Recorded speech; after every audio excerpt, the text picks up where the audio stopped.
Lakers, target ang star player ng Hawks na si Trae Young, pero bago yan, Austin Reeves pinakapaboritong manalo ng Most Improved Player of the Year award next season. Tuluyan na nga pong nag-skyrocket ang popularity ni Reeves matapos ang breakout year niya last season sa Lakers, kung saan siyang tumayong third best player ng team last playoffs. At ngayon naglalaro siya para sa team ng USA ngayong FIBA, mas lalo nga pong sumikat si AR dahil sa galing na ipinapakita nito sa kanilang national team. Kaya naman ngayon si Austin Reeves nga po ang pinakapaboritong manalo ng Most Improved Player of the Year award next season ayon sa isang site. Naging hati nga po ang komento ng mga NBA fans, may nagsabing masyado daw overrated si Austin.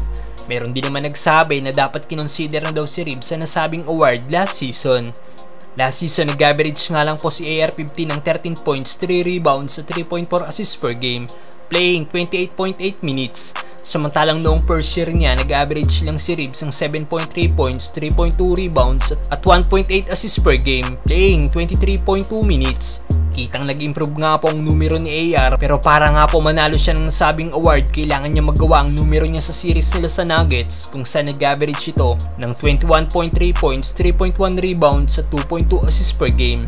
Pag ganito ang naging numero ni Reeves sa darating na season, malaki ang chance na makuha niya ang Most Improved Player of the Year award.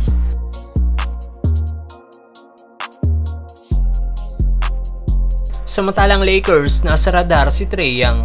Marami nga pong na-link na guard sa Lakers ngayong offseason, andyan sina Kyrie Irving at Damian Lillard.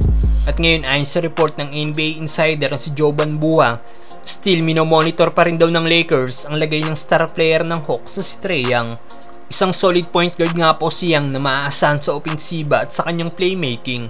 Last season nag-average nga po siya ng 26.2 points, 3 rebounds at 10.1 assists per game.